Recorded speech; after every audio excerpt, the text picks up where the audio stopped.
Hello, friends. Welcome back to our Dream Big Nation podcast. I am Lisa Williams, your host, and I am so excited to introduce our next guest, a gentleman that I am blessed to call a friend, Mr. David Mammano. David, welcome to our show. Hey, Lisa, thanks for having me. I'm very excited to be here. Appreciate it. Now, I'm going to give a little commercial on you before we get started. So, David has been just a prolific author and speaker. He has been instrumental in starting up 7 companies.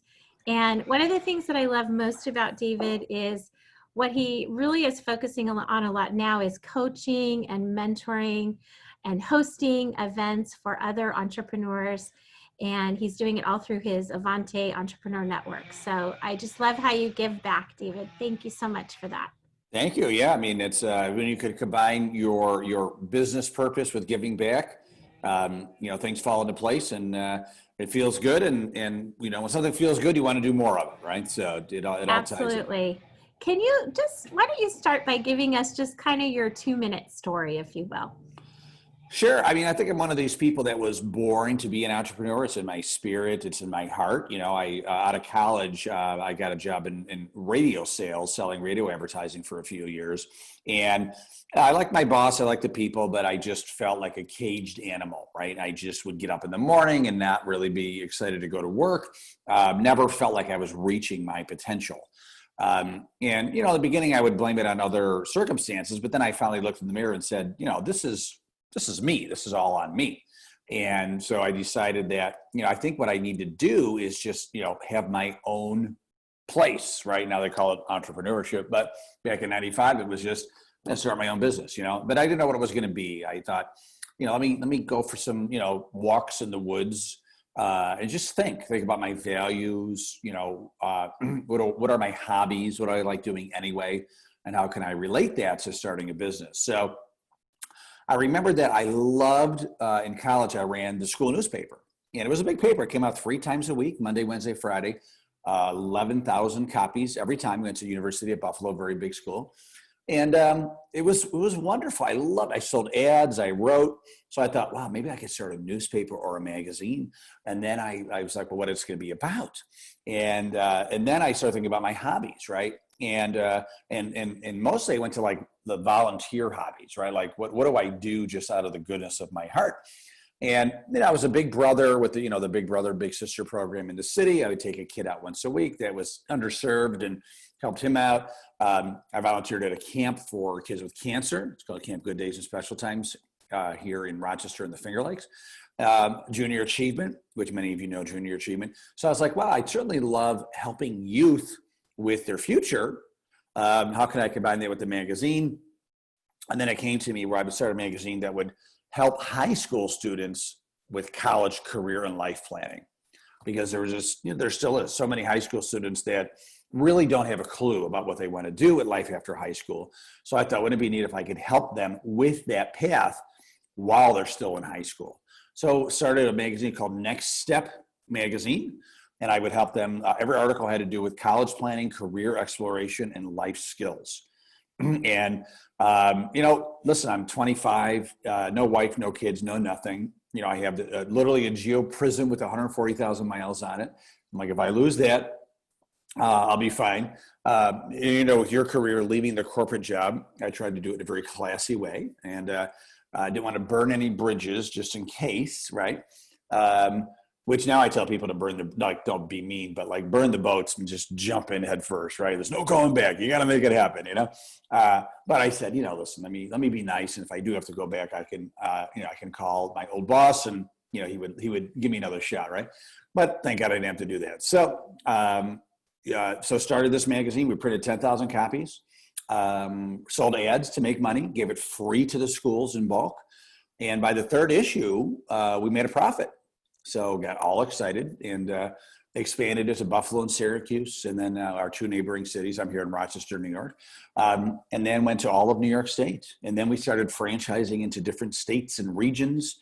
And before you know it, we're in every state, even Alaska, which is your neck of the woods, right, originally. But we were in every state. We had 17 regional editions around the country. And it became a very great profitable business. It was, we were, doing many millions of dollars. We were an Inc. 5000 company 3 years in a row. I was a Rochester Top 100 company, nominated for Business Person of the Year.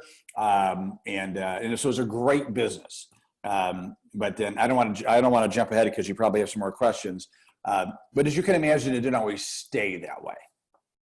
Yeah, I mean, one of the things that I think you're brilliant at is it seems like you've really found your gifts that are in alignment with how you serve others. But I think just as important, you've continued to find those gifts. Tell us a little bit about, I feel like there's a lot of people that they landed something and they really don't necessarily continue to evolve. And I truly believe that we're all blessed with so many gifts. I mean, how do you keep evolving? What advice would you give to others that maybe would feel stuck right now? Well, I continue to talk to other people about my path, my journey, what I want to do, where I want to go. Listen, I've been in business since 1995. I'm 51. You would think that I would feel pretty comfortable in knowing it all, but I still feel like many days like I'm just starting out because I'm starting new stuff all the time, right? And I'm not where I want to be. So I'm always surrounding myself with people that are like where I do want to be. Right. Jim Rohn, God bless his soul, said, you are the average of the 5 people that you hang around with the most. And so sometimes you have to, you can still be nice to them, but you have to shed the 5 people and find 5 new people if you want to continue to grow to the next level. I certainly have friends since literally first grade. Right. But when it comes to my business life, I'm always trying to upgrade who I'm talking to, who is mentoring me, who is in my, they don't even know it, but they're in like my own personal mastermind group, right? Where I can reach out to them and ask them questions. So, I literally just spent the weekend with a friend in Long Island. He's a college friend and he's done very well in business, like beyond most people's wildest dreams well. Right? We're talking many, many millions of dollars well, right? And so I've been talking to him. I call him every morning on my way to work, and we just chat. I ask him questions, and he says I'm helping him too because by him, helping me, he claims that I'm reminding him and inspiring him to do things with his company. So he calls it a win-win. But I just drove down to Long Island and spent time at his house and we spent many hours together, just talking about where I want to go, and me listening to some very great thoughts and advice from him because he's been there and done that. So I would say the number one thing that really helps keep me inspired and focused and continuing to give back is reaching out to other people just to continue to learn and grow, and never thinking you know it all. Right? Never thinking you know it all. You always, maybe someday I'll get to the group where I'm playing bridge with Warren Buffett and Bill Gates. Maybe those will be some of my 5 people, You will. I know you will. Yeah. You put it out there. You're going to do it, David. I got to learn how to play bridge first, but that would be wonderful. You have the cigar smoking down, I'm sure. You're probably pretty good at that. Don't all New Yorkers have that?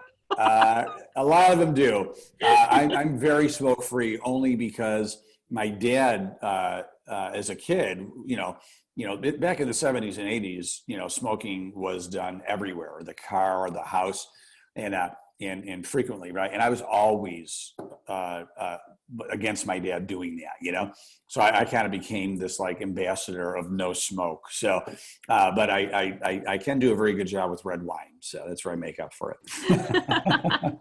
I love it. That's so funny you say that. My dad was a smoker. It was because it was so common then.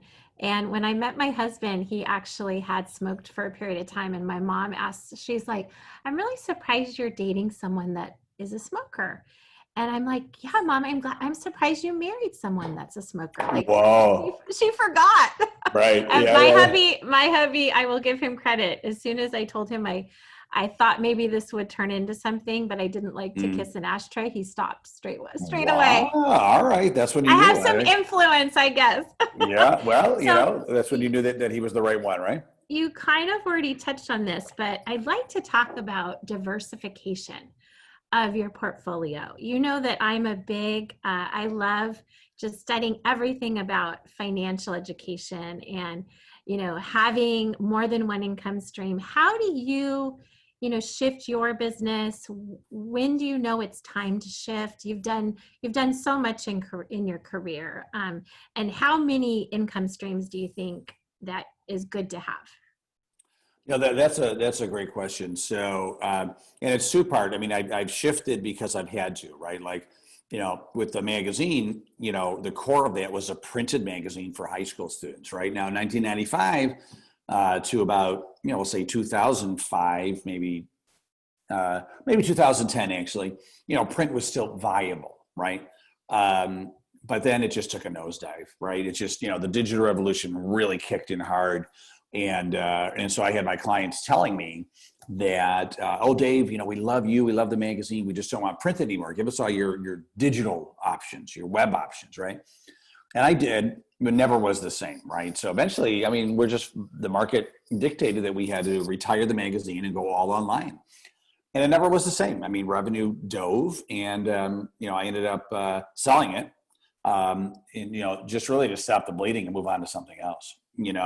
So I was forced to shift into something else, right? And then I started Avanti, which is taking my experience of the highs and the lows and creating programs to help other people start businesses. So that became my path. But even with Avanti, that really the core revenue model of Avanti developed into an in-person meeting once a month, right? They have about 100 members, and we'd all get together once a month to, the first hour was kind of beer, wine, hors d'oeuvres networking. And then the second hour, I bring in a speaker. So it was like connecting and learning with other like-minded, kindred spirit entrepreneurs, right? And so obviously with COVID, that stopped, right? So here we are, in July, and so that stopped in March. So March, April, May, June, July. It's been 5 months we're not having events.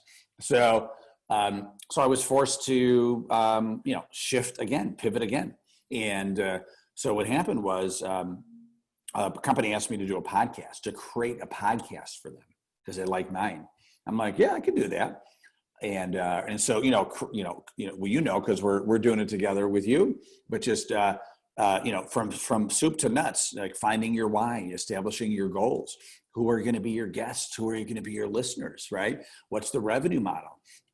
What's the marketing? What's the brand, right?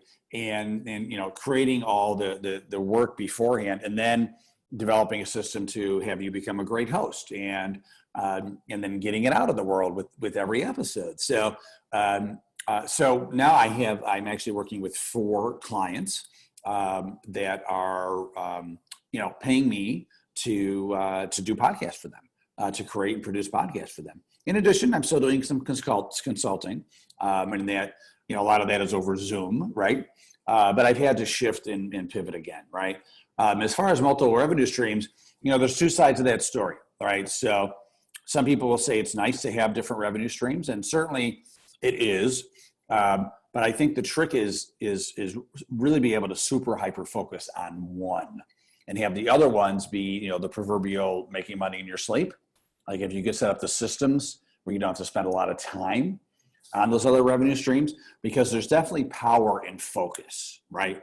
There's definitely power in like taking, your bandwidth and just laser focus on one thing that is your zone of genius, gives you joy, making money doing it, right? And because otherwise a lot of entrepreneurs that try to do 5 things, and they kind of spread their bandwidth all over, and they don't do any of the 5 things well, right? Whereas if they focused on one of those things, they could explode and do very, very well. So it's kind of an art, right? And entrepreneurs tend to be a little ADD, and so really, trying to focus on climbing one mountain at a time. Yeah. I have a relative that used to say, Dave, it's hard to ride 2 horses at the same time, right? And so I think it's if you could set up those different revenue streams where maybe other people are helping you, and you're setting up systems to inspect what you expect, don't have to spend a lot of time on those, and you're able to super hyper focus on one big thing. I think that's the way to go personally. Yeah, well, and I think I interviewed Alex Stern, the founder of Constant Contact, a couple weeks Mm-hmm. ago, and he was Yeah. talking about getting, when you have an idea, don't necessarily just like call your friends and family and talk to them about it, but really Right. get it out to people like you had said that you really respect and admire, that maybe aren't your circle of influence, but will give you an unbiased opinion. Like when you're thinking about a new idea, you're vetting, I mean, what's your process that you go through? And what would you suggest to others that maybe have something that they don't know if it would fly or not? Yeah. Well, I think it's all the planning, right? I mean, there's there's the story about the lumberjack that was asked to cut down this huge tree, right? And then they asked him, how are you going to do it so big, right?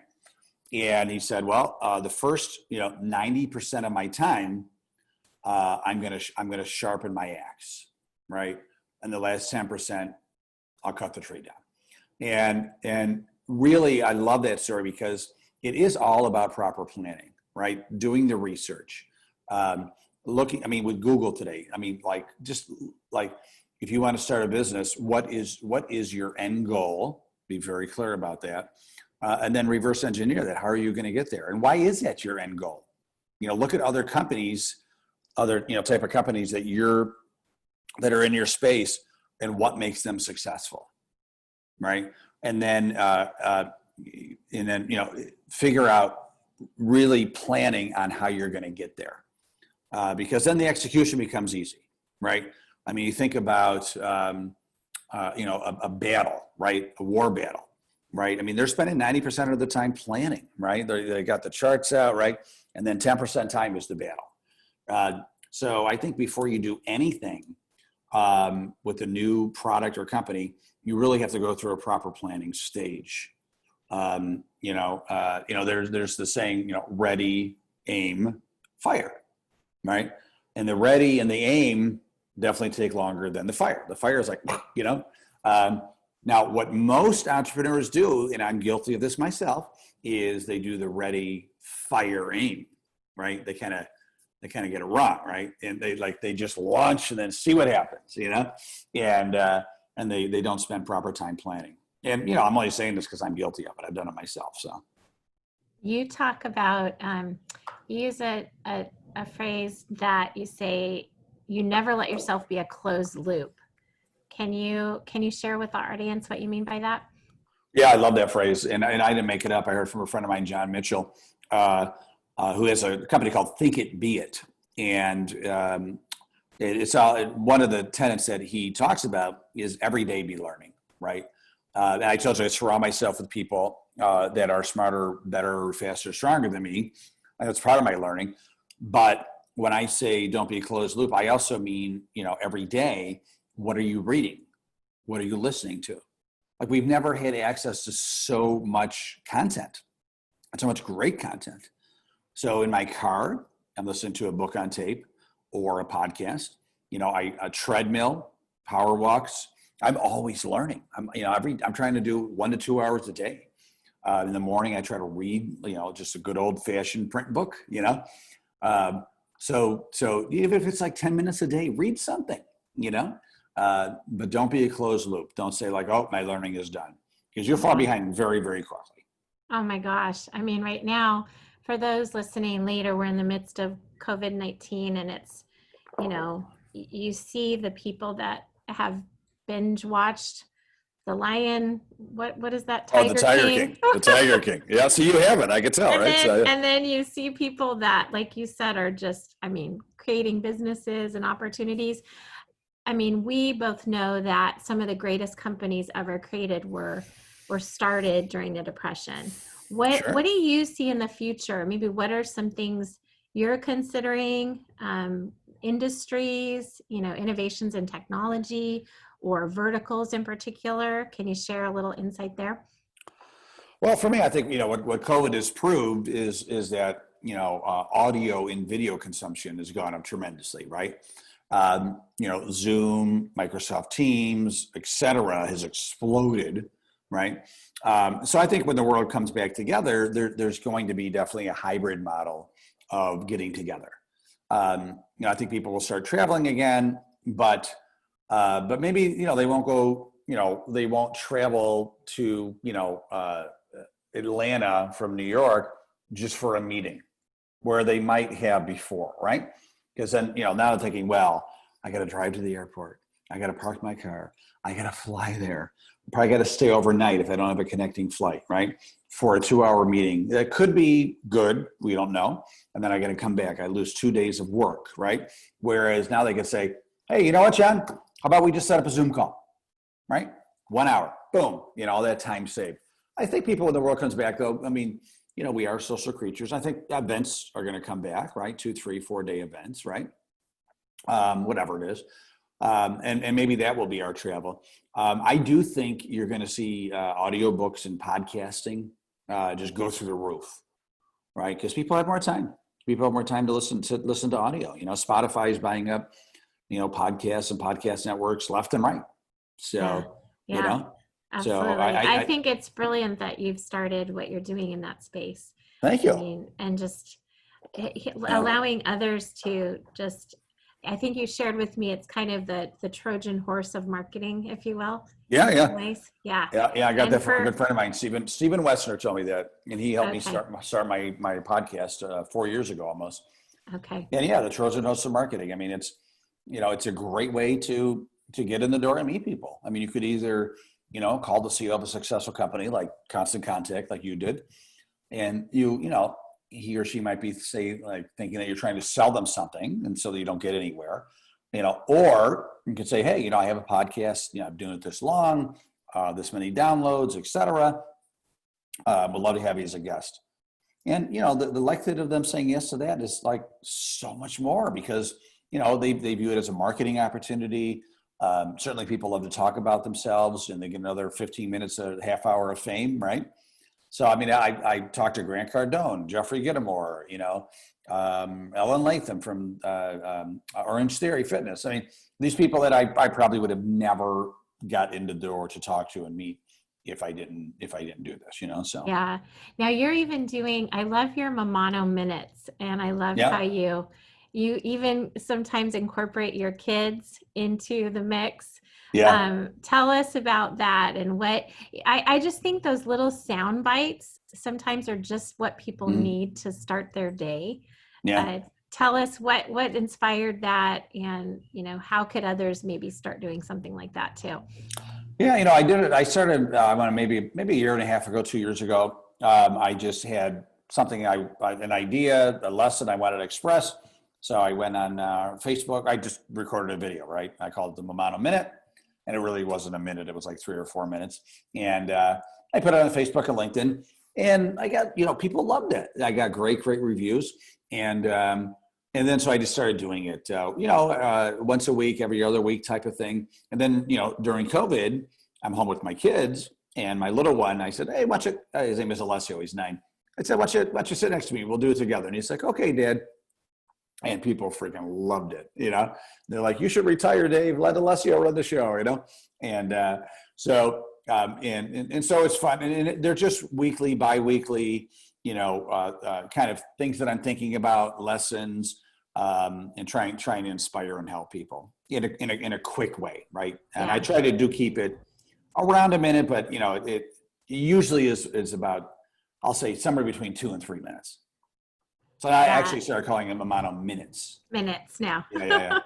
Now you and I have talked about a little bit about our faith journey, and one thing I do notice in my experience of interviewing so many people like you that have had this level of success that often most people don't have an opportunity to experience. It seems there's this perpetual glass is not only half full, but almost overflowing. And I find a lot of people do have, a higher power that they call on, whatever you call it, but that just the idea is there's something good that's guiding them and that their life is meant for greatness. can you tell us a little bit about your faith journey and what that's meant for you in your business success and life? Yeah, I mean, for mine, it's been very consistent ever since I was a kid. Raised Catholic. Being Italian, that's what we do, and being an altar boy, and You got some good Catholic guilt mixed in there a little bit. a little bit. Well, yeah, then you put the Italian thing in there too, right? So, but yeah, so I have always said my prayers, even as a kid, every day, right? Every day. I've always had just a very good relationship with God, and I talk to my relatives up there as well. And I start the day every morning with saying good morning to God and Jesus and all my relatives up there, and thanking them and telling what I'm grateful for, requesting some things if I need some help. If it's their will, I say, I love to have some help with this. And then saying some prayers, right? Our Father, Hail Mary, right? And that's how I start in my day. And throughout the day, I might do some mini prayers, or at least just do, thank God for some things that have happened during the day, and I try to get back. If something as good is happening for me, I will try to balance everything out, because I'm grateful, and I want to be able to do something, put something in the universe to say thank you for letting this good thing happen to me. Yeah, So I always feel that there's a path for me, and I'm just following. and it's a good path. And one of the things, I just love how generous you are. From the start of our friendship, you just have really touched my heart and given so much of yourself. And I find, more people, if they were to actually start every conversation with that idea of how can I serve this person I'm speaking with, this world would just be an amazingly better place, in my Right. opinion. Yeah. Absolutely. Yeah. I mean, I reread this book every year. The originally was called The Greatest Salesman in the World, right? By Og Mandino. And it's different scrolls that you read every day. And I'm on the second one right now, which is saying, I will greet this day with love in my heart, right? And it's basically approaching everybody, and in your mind, you're saying, I love you, right? And we are so in control of our thoughts, right, in our mind, with the words that we use, and it just makes such a difference, right? And so if anybody does want to kind of reset their mindset and their attitude and their quality of life, therefore, it's an incredible book. That it's the greatest salesman in the world, and then they also change it to the greatest secret in the world, just make it for everybody. Og Mandino, who is very, very religious, found God, and I mean he was a drunk in the street, and then became editor of Success magazine, and became a prolific writer and speaker. Unfortunately, he's dead. I would have loved to meet him. That would have been a good interview. Oh my God! Could you imagine that? Can you imagine? Yeah. Yeah. Now I always love to ask this question. I've asked you this before. We're almost out of time, and I want to fit it in. Your family is everything to you. You always put them first. You have so many gifts that you're giving your children. But tell me, if there were, you didn't have the opportunity to leave them material things, but you could give them advice and experience, what would you leave them? I would want them to know that their security is always inside of them with their ability and their faith, right? So I joke that you could drop me in the middle of Saudi Arabia, where I don't, I'm not Arab, I don't speak the language, but within a few weeks, I would find a way to survive, right? Maybe I'm opening up an Italian a macaroni stand, right? I don't would know. love to see what you designed We in Saudi Arabia. That would be awesome. we find a way, like it's ability is inside, and then along with faith, and then just a consistent hard work ethic, right? So Yeah. but that's the ability. That's what I would want to leave my kids with, is that it's in them. It's in their mind. It's in their heart to make things happen. Absolutely. Yeah. Well, my goodness. Thank you, David, so much for your time. How can our listeners get in touch with you or connect with you? Maybe there's opportunities they want to explore with you or get some coaching from Avante. Sure. Yeah, I mean, the best way to get in touch with me is go to AvantiEntrepreneur.com. I have a great, I think it's great. I love doing it. A weekly newsletter that's free, comes out every Wednesday It's morning. brilliant. I love Oh, it. thank you. I Yes. got some great, I try to write something, from my heart every week. So you can sign up for that, but you can contact me from there as well.